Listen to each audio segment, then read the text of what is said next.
그리스도 안에서 사랑하는 새순 가족 여러분, 비참함이라는 말을 들을 때 여러분들의 마음에는 어떤 모습이, 어떤 것들이 떠오르십니까?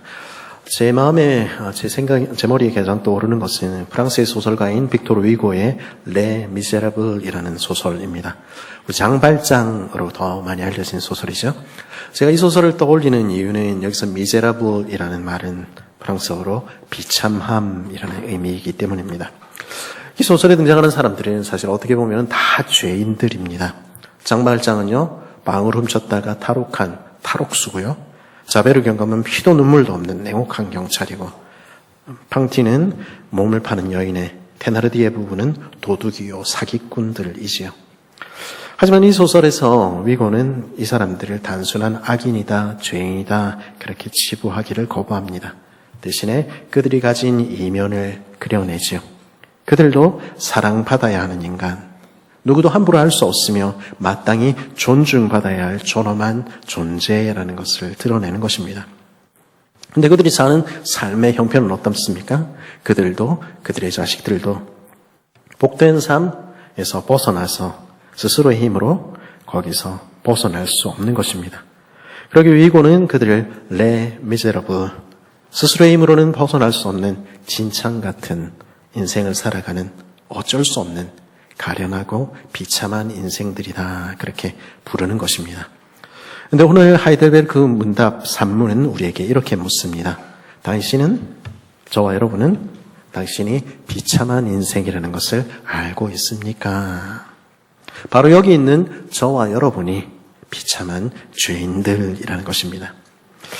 오늘 우리가 살피는 하이델베르크 요리 문답은 독일에서 만들어진 문답인데요. 여기서 비참함이라는 독일어의 단어는 문자대로 번역하자면 낯선 땅을 사는 사람 이런 뜻입니다. 고향 땅에서 추방되어서 타국으로 유배되어서 살아가는 가련한 인생이라는 의미인 것이죠. 성경은요, 우리가 바로 그런 나그네라고 이야기합니다. 내 고향, 내 집으로부터 멀리 떨어진 채 영원히 만족시켜줄 수 없는 것들을 쫓아서 거기에서 위안을 찾으려고 헤매고 다니는 비참한 나그네, 그것이 우리의 실제 모습이라는 것이죠. 여러분들은 이런 이야기를 들을 때 고개를 갸우뚱할지 모르겠습니다. 아니, 나 우리 집에 사는데요. 그죠? 그리고 나는 잘 먹고 잘 사는데 왜 내가 낯선 땅을 살고 있는 나그네라 이야기합니까? 왜 내가 비참하다고 이야기합니까? 우리에게 돌아가야 할 영원한 집이 있다는 것을 알지 못하면 우리는 우리가 집을 떠난 인생이라는 것도 비참한 나그네라는 것도 다가오지 않는 것이죠. 그래서 눈에 보이는 이 삶이 전부라 믿으며 살아가는 것입니다. 그러기에 하이델베르크 교리문답 3문에서 저자는 이렇게 가르쳐줍니다. 당신의 죄와 비참함을 어디에서 압니까? 하나님의 율법에서 나의 죄와 비참함을 압니다. 하나님의 율법을 읽을 때, 말씀 앞에 우리 자신을 세울 때 우리는 비로소 우리가 낙원 밖에 있다는 사실을 알게 되는 것입니다. 하나님의 복된 집에서, 우리 아버지의 복된 집에서 추방되어서 정처 없이 떠돌고 살아가는 가련한 인생이라는 것을 비로소 발견하게 되는 것이죠. 성경의 첫 번째 책인 창세기 3장 23절과 24절은 저와 여러분이 살아가는 우리의 삶이라는 것이 어떤 것인지 이런 말로 표현해 주고 있습니다. 여호와 하나님이 에덴 동산에서 그를 내보내어 그의 근원이 된 땅을 갈게 하시니라. 이같이 하나님이 그 사람을 쫓아내시고 에덴 동산 동쪽에 그룹들과 두루 도는 불칼을 두어 생명나무의 길을 지키게 하시니라. 창세기 이야기들은요, 단지 옛날의 신화가 아닙니다. 실제로 과거에 있었던 사건인 동시에 왜 우리 삶이 이렇게 되었는지를 들려주는 우리의 실존적인 이야기지요. 이 이야기는 우리 삶의 실체를 적나라하게 드러내주는 것입니다. 여러분은 하나님의 은혜가 날마다 넘치는 그런 낙원에서 살고 있습니까? 그렇지 않지요? 우리는 우리 몸을, 우리의 시간을, 우리의 정신을 갈아 넣으며 하루하루를 살아가는 존재들입니다. 다시는 낙원에서 생명나무를 먹으며 사는 복된 삶으로 돌아갈 수 없을 것 같은 그런 쫓겨난 존재들이라는 것이죠. 그래서 하나님이 사랑하신다 이 이야기를 해도 그 말은 공허한 말처럼 들립니다. 그리고 그분이 복 주신다. 그 이야기는 낯선 이야기처럼 들리는 것이죠. 우리는 하나님도 그분의 축복도 없는 세상, 닫힌 하늘 아래에 살아가는 것 같은 인생들인 것처럼 느껴지는 것이죠. 그러면 왜 우리는 이런 저주 아래에 살게 되었을까요? 그 이유를 성경은 죄 때문이라고 이야기합니다. 우리가 읽은 창세기의 3장의 첫 부분은 그 결정적인 가장 근본적인 죄를 이렇게 묘사합니다. 3장 6절과 7절 우리 같이 한번 읽어볼까요? 시작.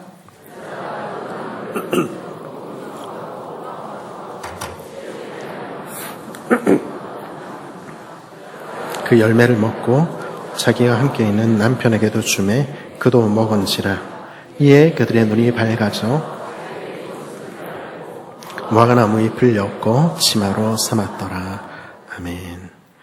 최초의 사람들은 하나님 먹지 말라고 하신 선악을 알게 하는 나무의 열매를 먹는 결정적인 죄를 지었습니다. 그러자 사랑의 눈으로 서로를 보던 그들은 그 대신에 옳고 그름의 잣대로 자신들과 서로를 보게 되었습니다. 그래서 그들은 자신들은 벌거벗은 연약하고 부끄러운 추한 존재들이라는 것을 알게 된 것이죠.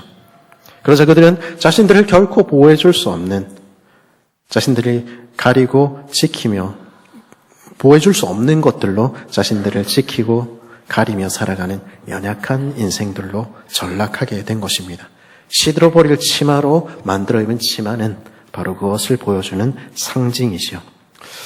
여러분 중에 많은 분들은 이 선악과 원죄에 대한 이야기를 들어보았을지 모르겠습니다. 그리고 어떤 분들은 이런 의문을 가졌을지 모르겠습니다. 저희 집 아이들은 확실히 그런 의문을 가지고 있었습니다. 그 열매 하나 먹었다고 이런 저주를 내리다니. 그리고 아담과 하와 그 두 사람이 먹었는데 왜 내가 벌을 받아야 됩니까? 그게 말이 돼요? 나는 사과를 먹지도 않았어요. 이렇게 이야기를 하는 것이죠. 그래서 서양에서는 하와는 그 사과를 딱 먹고 꿀꺽하고 잘 삼켰는데 뒤에 눈치 보면서 얻어먹던 남자인 아담은 양심에 찔린 나머지 그게 목에 딱 걸렸다. 그래서 목젖을 영어로 뭐라 그럽니까? 아담스 애플 이렇게 부르지 않습니까? 아담의 사과. 저도 여기 있습니다. 그렇죠? 이런 농담도 생겨난 것이죠. 그리고 우리 애플사의 로고는 베어먹은 사과 아닙니까? 그 로고가 실제로 생긴 이유에 어떻든지 간에 그런 말도 안 되는 부당한 명령에 항변하며 그런 어리석은 기존의 관념과 금기를 깨트려버리자 하는 것이 우리가 사는 시대의 정신인 것이죠. 근데 조금은 우리가 정정할 부분들이 있습니다. 일단 이 열매는 사과가 아니었습니다. 그렇죠? 그리고 단지 그 열매 하나를 먹어서 저주를 받았다는 것도 우리가 가진 오해입니다.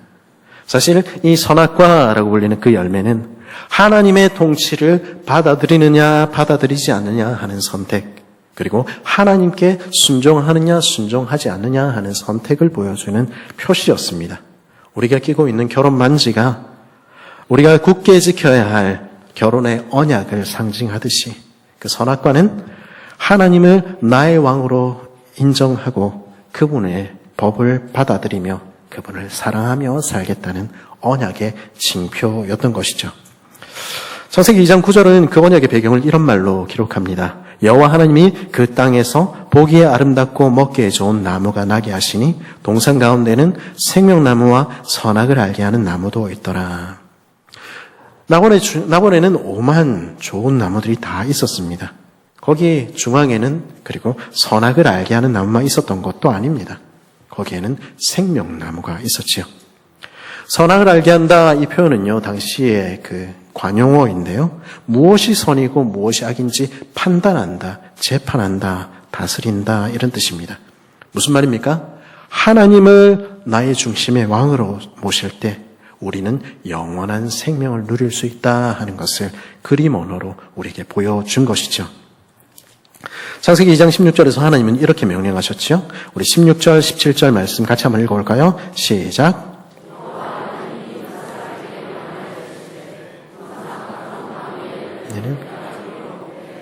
선을 알게 하는 나무의 열매는 먹지 말라. 내가 먹는 날에는 반드시 죽으리라 하시니라. 아멘.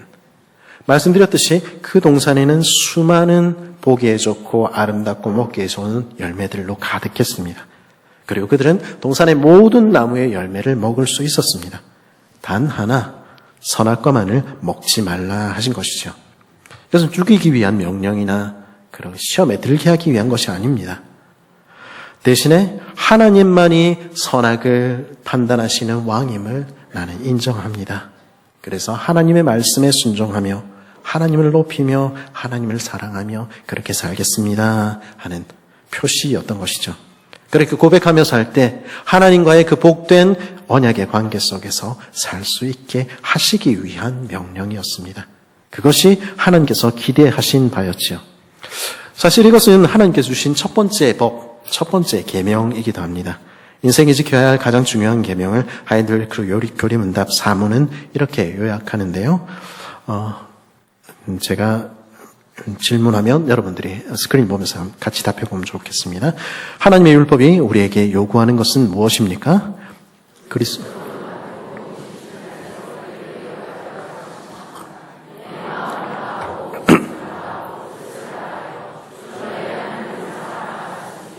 이것이 크고 첫째 되는 계명이요. 둘째는 그와 같으니 내 이웃을 내 몸과 같이 사랑하라 하셨으니 이 두 계명이 온 율법과 선자의 강령이라. 아멘. 하나님께서 원하시는 것, 하나님께서 바라시는 것, 첫 번째 계명은 무엇이라는 것입니까? 우리가 우리의 마음을 다하고 목숨을 다하고 뜻을 다하여 하나님을 사랑하는 것입니다. 하나님 왜 그것을 원하십니까? 왜냐하면 하나님도 우리를 그렇게 사랑하시기 때문입니다. 그래서 하나님을 왕으로 인정하며 사는 이에게 생명 가득한 삶을 주시기를 원하시는 것입니다. 하나님을 사랑하라, 하나님만 사랑하라. 이 첫 번째 계명을 지키는 이들은 하나님께서 주시는 그 모든 좋은 열매들을 누리며 하나님과 영원한 삶을 살게 될 것입니다. 복된 삶을 주시기 위해서 하나님께서는 이 계명을 주신 것입니다. 반대로 모든 것을 허락하신 하나님께서 단 하나 금지하신 것이 있었지요. 그것은 하나님을 거절하고 자신이 주인이 되어 사는 것입니다. 하나님을 사랑하지 않고 자기를 사랑하며 자기 뜻대로 사는 것이죠. 하나님을 사랑하지 않을 때 어떻게 됩니까? 그 삶은 자기 뜻대로 사는 그 삶의 끝에는 죽음만이 가득하다는 것입니다. 그러기에 선악을 알게 하는 나무의 열매를 먹지 말라 하는 하나님의 명령은 니마 그 강을 건너지 마오 하는 우리를 향해 외치시는 하나님의 사랑의 경고였던 것이죠. 성경이 말하는 죄란 무엇입니까? 그것은 하나님을 사랑하지 않는 것. 그래서 하나님을 왕으로 모시지 않고 그 음성을 듣지 않고 살아가는 것입니다. 이것은 부모님이 하지 말라 하는 것을 몰래 하는 이런 것보다는 훨씬 더 깊은 문제입니다. 하나님 없어도 내 마음대로 내 힘으로 얼마든지 살 수 있다 생각하는 것, 그것이 죄라는 것입니다. 그런데 최초의 인간은 하나님이 금하신 그 딱 한 가지를 어겼고 하나님께서 요구하신 그 딱 한 가지를 지키지 않은 것입니다. 그럼으로써 하나님과의 사랑의 관계를 끝장내 버린 것이죠. 이것은 단지 아담의 이야기만이 아닙니다. 우리가 우리를 지으시고 우리를 사랑하시고 오늘도 인도하시는 하나님을 아버지로 인정하지 않고 그 사랑의 손길을 거부하며 자기 마음대로 살아갈 때 우리는 그 분 안에 있는 그 모든 복에서 멀어지게 되는 것이죠. 그런데 이렇게 하나님을 사랑하라 하는 첫 번째 계명을 지키지 못할 때 우리는 이웃을 사랑하라 하는 두 번째 계명도 지킬 수가 없게 됩니다. 아버지와의 사랑의 관계가 끊어질 때 우리의 다른 모든 관계들도 어그러지기 시작하는 것입니다. 하나님을 사랑하고 섬기지 않는 그 근본적인 죄는 다른 수많은 죄들을 낳게 되는 것입니다. 그래서 결국 그 인생에는 비참함만이 죽음의 지배를 받고 죄의 지배를 받는 생명 없는 삶만이 남게 되는 것입니다. 우리는 그 모습을 우리가 읽은 창세기 3장에서 발견하게 되는 것이죠. 죄의 비참함, 우리 이렇게 이야기합니다만 그것은 멀리 있는 이야기가 아닙니다. 세상의 모든 것은 타락했습니다. 그리고 우리는 우리 삶의 가장 가까운 자리에서, 아니 우리 삶 그 자체에서 죄의 비참한 모습을 발견하게 되는 것입니다. 창세기 3장 14절은 이렇게 선고합니다. 여호와 하나님이 뱀에게 이르시되 내가 이렇게 하였으니 내가 모든 가축과 들의 모든 짐승보다 더욱 저주를 받아 배로 다니고 살아있는 동안 흙을 먹을지니라. 성경에 따르면요, 옛뱀 혹은 용이라고 얘기할 수 있는데요. 이 것은 모든 피조물 가운데 가장 지혜로운 피조물이었습니다. 근데 하나님을 높이고 사랑하는 것을 거절하고 자신을 높이려 했을 때 그 지혜는 변하여 하나님께 거역하고 반역하는 어리석은 행위의 도구가 되고 만 것이죠. 하나님 스스로 높아지기를 원하여 하나님의 다스림을 거절한 뱀을 가장 낮은 자리로 낮추셨습니다. 그 결과 그는 모든 짐승 가운데 저주를 받아 가장 낮은 자리에서 배로 기어다니며 흙을 먹는 처지가 된 것이죠. 그런데 이게 단지 뱀의 이야기이기만 할까요? 창조주 하나님까지도 인정하지 않으려 드는 인생은 그 존엄성을 잃어버리게 되는 것입니다. 하나님의 형상을 따라 지음받은 인생은 결국 땅을 기어다니며 흙을 먹는 짐승과 같은 비참한 처지에 이르기도 하는 것이죠. 그것이 때때로 우리 오늘날도 보는 바가 아닙니까? 안타깝게도 모든 사람은 동등한 존재로 대우받지 못합니다. 더 나아가서 많은 사람들은 약육강식의 짐승의 법칙을 따라 살아갑니다. 그렇게 살아가는 그 인생에는 하나님의 형상은 존재하지 않는 것이죠. 이러한 타락한 모습은 단지 개인 자신에게 한 사람에게만 일어나는 일이 아닙니다. 그것은 우리의 보금자리인 가정에서도 나타나는 것입니다.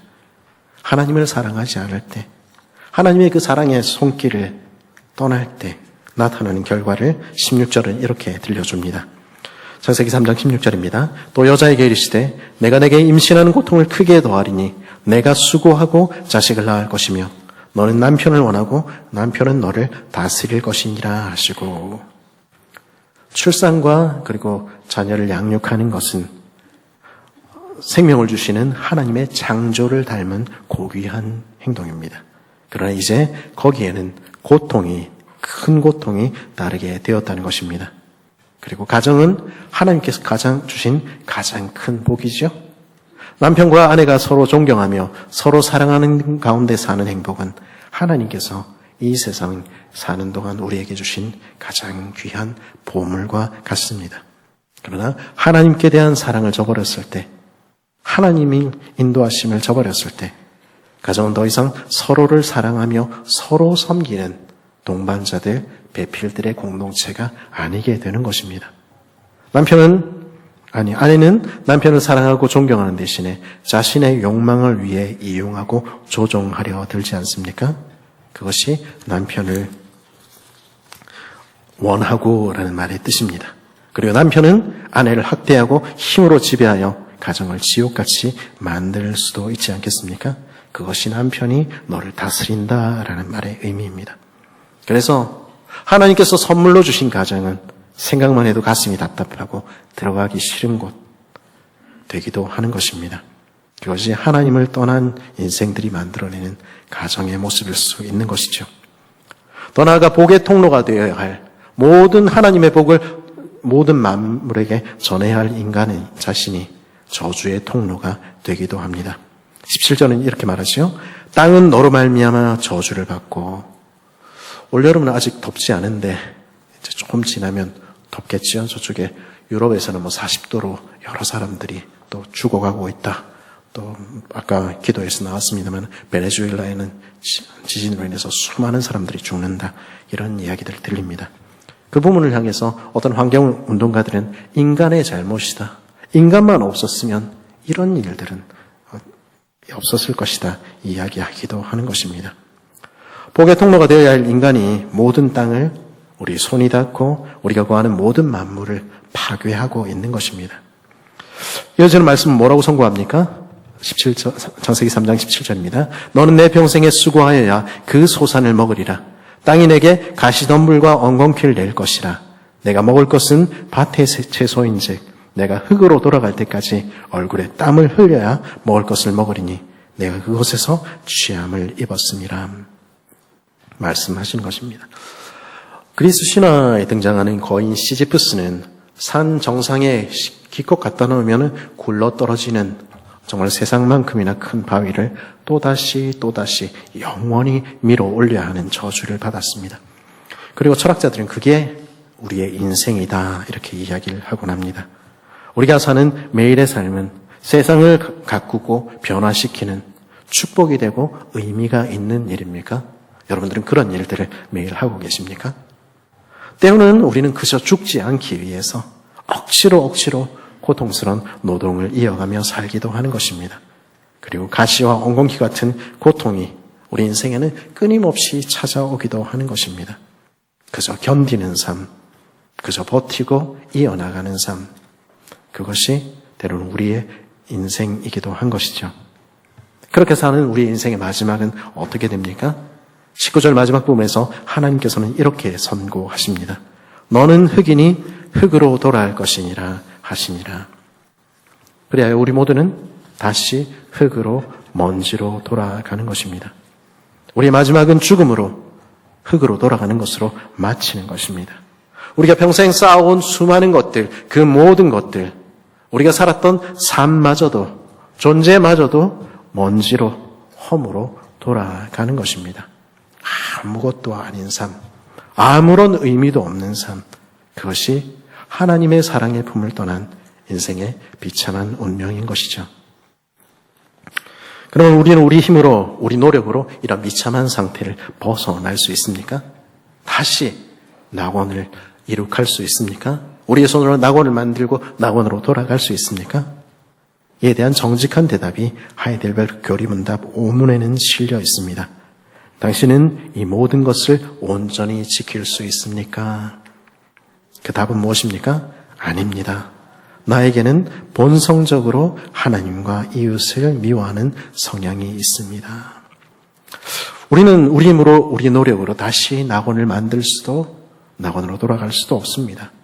왜냐하면 하나님을 거역하는 그 죄는 우리의 본성 깊숙이 뿌리박고 있기 때문입니다.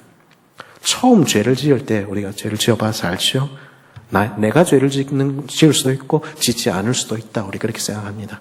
하지만 한 번 죄에 빠지면 어떻게 됩니까? 그것은 우리를 얽어매어서 옴싹달싹하지 못하게 그렇게 죄의 노예로 만들어 버리고 마는 것입니다. 이에 바울은 로마서 7장에서 이렇게 탄식합니다. 세 번역으로 읽어보겠습니다. 7장 21절입니다. 여기에서 나는 법칙 하나를 발견했습니다. 곧 나는 선을 행하려고 하는데 그런 나에게 악이 붙어 있다는 것입니다. 나는 속사람으로는 하나님의 법을 즐거워하나 내 지체에는 다른 법이 있어서 내 마음의 법과 맞서서 싸우며 내 지체에 있는 죄의 법에 나를 포로로 만드는 것을 봅니다. 나는 비참한 사람입니다. 누가 이 죽음의 몸에서 나를 건져주겠습니까? 나는 선은 행하고 싶지만 나는 내가 선할 뿐 아니라 내 가정을, 내 모든 것을 아름답게 만들고 싶지만 내 안에는 하나님을 미워하고 내 이웃을 미워하는 그러한 심성이 가득하다는 것입니다. 내 안에는 선을 행하고 싶은 그러한 의지도 능력도 없다는 것입니다. 그래서 우리는 사랑받아야 하는 인간, 누구도 함부로 대할 수 없는 마땅히 존중받아야 할 존엄한 인간이지만 그러나 추방된 자들, 낯선 비참한 인생들이 된 것입니다. 우리는 스스로의 힘으로는 벗어날 수 없는 죄의 굴레 가운데 진창 속을 살다 죽는 어쩔 수 없는 가련한 인생들인 것이죠. 만일 이 이야기가 전부라면 성경의 이야기는 도무지 복된 소식이 아닐 것입니다. 하지만 다행스럽게도 이것이 성경이 들려주는 메시지의 전부가 아닙니다. 왜냐하면 성경의 이야기는, 이 책의 이야기는 우리 인간의 손이 끝난 곳에서 시작하시는 하나님의 은혜의 이야기이기 때문입니다. 놀랍게도요, 이 책의 처음, 창세기의 바로 그 처음에 하나님께서는 인간이 범죄한 바로 그 자리에서 저 사람은 아직 죄를 회개하지도 않았을 바로 그때 구원을 약속하셨습니다. 창세기 3장 15절은 뭐라고 합니까? 내가 너로 여자와 원수가 되게 하고 내 후손도 여자와의 후손과 원수가 되게 하리니 여자의 후손은 내 머리를 상하게 할 것이요 너는 그의 발꿈치를 상하게 할 것이니라. 이 말씀은 인간을 유혹한 뱀에게 하신 심판의 선고인데요. 뱀이 유혹하여 죄를 짓게 한 바로 그 여자의 후손으로 오실 한 분이 그 모든 죄를 물리치고 인생에게 구원을 주시라는 약속의 말씀입니다. 심판이 선고되는 바로 그 자리에서 하나님께서는 즉시 구원의 손길을 내미신 것입니다. 아직 하나님을 사랑하지 않는 이들, 하나님을 찾지도 않으며 그저 낯선 땅에서 비참하게 살아가고 있는 자격 없는 인생들을 하나님은 불쌍히 여기셨다는 것입니다. 도무지 사랑받을 자격이 없는 우리를 사랑하셨다는 것입니다. 자식은 부모를 잊어버리기도 하지요. 하지만 부모는 자식에 대한 사랑을 결코 끊을 수 없지 않습니까? 제대로 된 부모라면 그런 것입니다. 마찬가지입니다. 우리가 아직 죄인 되었을 때에 하늘 아버지께서는 우리를 그래도 사랑하셨고 그래서 여자의 후손으로 구원자를 보내주시겠다고 약속하신 것입니다. 이 여자의 후손으로 오신 분이 바로 예수 그리스도, 우리들의 구원자, 우리들의 주님이신 것이죠. 하나님의 아들, 죄 없으신 그리스도께서는 우리의 죄를 모두 짊어지고 고통스러운 십자가에 달려 돌아가셨습니다. 그리고 사망의 권세를 깨뜨리시고 죄의 문제를 해결하시고 다시 부활하셨습니다. 그럼으로써 우리에 대한 하나님의 변함없는 사랑을 드러내신 것이죠. 하나님의 사랑은 오늘 이 본문에도 드러나 있습니다. 21절에 이렇게 말합니다. 여호와 하나님이 아담과 그의 아내를 위하여 가죽옷을 지어 입히시니라. 앞서 하나님을 거절한 인생들은 결국은 시들어질 나뭇잎처럼 헛된 것으로 자신을 감추고 자신을 보호하며 그렇게 살아가려 한다 말씀을 드렸었죠. 어쩌면 오늘도 우리는 시들어질 무화과 잎으로 자신을 가리려 하는지 모르겠습니다. 돈, 성공, 인정, 자존심으로 자신을 꽁꽁 감춘 채 그렇게 나는 아무 문제가 없다 그렇게 고백하며 사는 것이죠. 그러나 그것들은 다 시들 뿐인 것입니다. 그러나 하나님은 그런 죄인들도 사랑하시는 것입니다. 그래서 비참한 그 죄인들을 위해서 친히 양을 잡으시고 그 손으로 가죽을 벗기시고 그들을 보호해줄 가죽옷을 한 땀 한 땀 만들어 입히신 것입니다. 그리고 하나님을 지금 떠나가고 있는 그 죄인들에게, 내 자녀들에게 그 옷을 입히시고 그들의 부끄러움을 덮으신 것입니다. 우리는 하나님을 버려도 하늘 아버지께서는 여전히 우리를 사랑하신다는 것을 보여주신 것입니다. 하나님은 오늘도 말씀하십니다. 내가 너를 위해서 옷을 준비할게. 내 아들을 붙들고 다시 돌아오지 않겠니? 하나님의 아들 예수 그리스도는 그 어린 양처럼 우리를 위해서 죽으셨습니다. 그리고 그분의 의로 우리는 옷 입은 것입니다. 그래서 우리는 다시 하나님의 사랑받는 자녀가 되었으며 그분의 손에 보호하심 아래 살아가는 것이죠. 소망 없는 비참한 죄인인 저와 여러분에게 하나님은 그렇게 은혜를 베푸셨고 오늘도 퍼붓고 계시는 것입니다. 그 부어지는 은혜 가운데 우리는 다시 소망을 발견하게 됩니다. 다시 아담의 이야기로 돌아봅시다. 하나님을 떠난 아담은 처음에 자신의 죄가 드러났을 때 자신의 죄를 고백하며 하나님 앞에 무릎 꿇고 용서를 구하는 대신에 어떻게 했습니까? 자신의 아내를 원망했고 하나님께 핑계를 대었습니다. 당신 때문에 내 인생 완전히 망가졌어.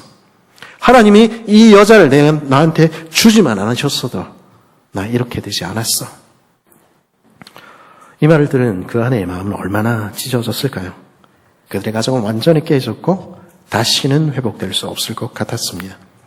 그러나 그들을 여전히 사랑하시는 하나님, 그들을 구원하시기로 작정하시는 하나님의 은혜가 아담에게 부어졌을 때, 그 사랑을 알게 됐을 때 그 남편은 변했습니다.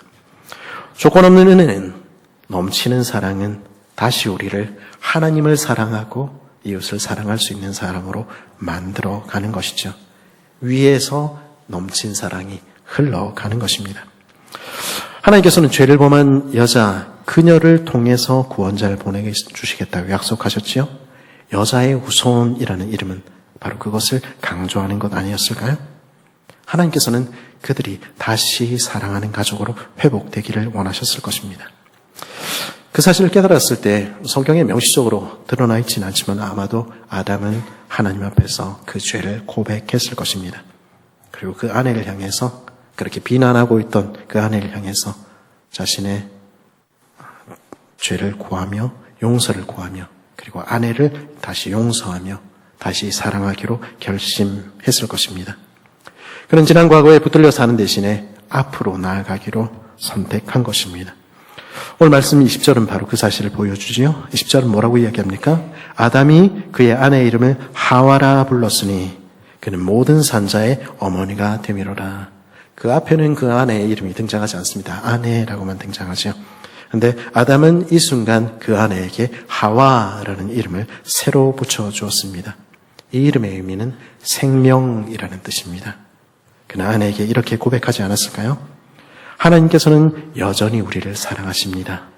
그래서 당신을 통해서 구원자를 보내주실 거예요. 우리는 비록 쫓겨났지만, 비록 이렇게 비참한 자리에 있게 되었지만, 그러나 이제 과거는 접어두고 다시 앞으로 나아갑시다. 오셔서 우리에게 생명을 주실 하나님을 기대하며 우리 그렇게 살아봅시다. 이제는 하나님을 사랑하며 당신과 내가 서로 사랑하며 그렇게 새로 시작해 봅시다. 그렇게 말하는 아담과 하와의 얼굴에는 다시 하나님의 형상이 회복되어 있었을 것입니다. 그리고 그들의 가정은 다시금 생명을 전하는 복의 통로가 되었습니다. 그들은 비록 낯선 땅에 사는 비참한 인생이었지만 그들의 환경은 아무것도 바뀐 것이 없는 것 같았지만 그들은 그곳에서 생명나무의 열매를 맛보며 하나님과 동행하며 살고 있었던 것입니다.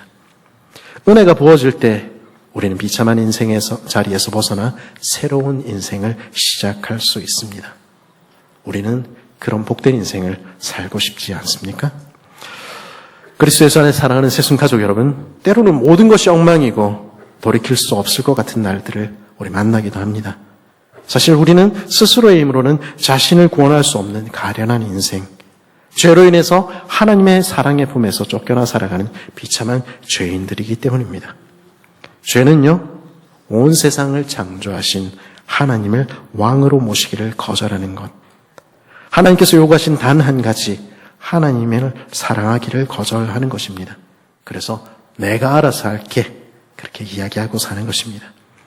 그럴 때 우리는 하나님의 형상을 잃어버리며 우리에게 선물로 주신 가정마저도 깨어지게 되는 것이죠. 우리는 복의 통로가 아닌 저주의 통로가 되어 서로를 파괴하고 온 세상을 망치는 것입니다. 그리고 죽음으로, 흙으로 우리의 운명을 마치게 되는 것이죠. 그런데요, 복음은 이것입니다. 하나님은 그런 저와 여러분을 불쌍히 여기셔서 은혜를 부으십니다.